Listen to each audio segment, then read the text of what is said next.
Најмалку 2 до 3 милиарди евра ќе чини изградбата на делниците од коридорите 8 и 10Д. Првиот опозиционер Христијан Мицкоски на брифинг со новинарите покажуваше делови од договорот, кој според него уште со непочната работа веќе имплицираат трошоци од околу 300 милиони евра.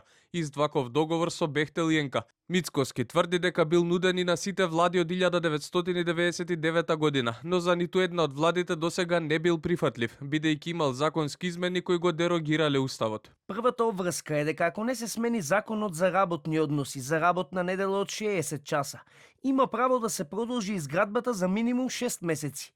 Вториот основ за пенали предвидува минимум 1.265.000 евра месечно до крајот на изградбата, кои се додаваат на трошоците за менаџирање, без разлика дали ќе се изгласаат измени на законот за работни односи или не.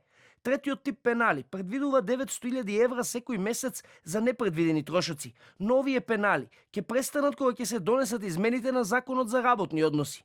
Според лидерот на ВМРО ДПМН, државата презела две финансиски обврски уште веднаш. Исплата на аванс од 50 милиони евра во рок од 45 дена од подпишувањето на договорот, како исплата од 117.000 евра по основ на подготовка на градилиште, суми за кои течат пенали, доколку не бидат исплатени навремено.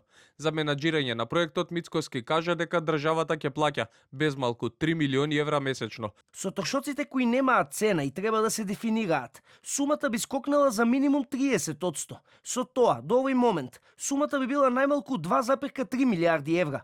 Во меѓувреме, пратениците кои имаат безбедносен сертификат чекаат да го видат договорот. Премиерот Димитар Ковачевски денеска кажа дека испратил писмо до собранискиот спикер Талат Џафери и чека одговор. Веднаш штом ќе има известување од собранието, владени представници ќе го презентираат договорот со Бехтел и ЕНКА пред претениците, кои поседуваат безбедносен сертификат.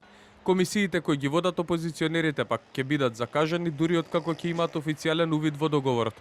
Владата најави дека договорот ќе го даде во обвинителството, но тоа не го сториле ниту денеска.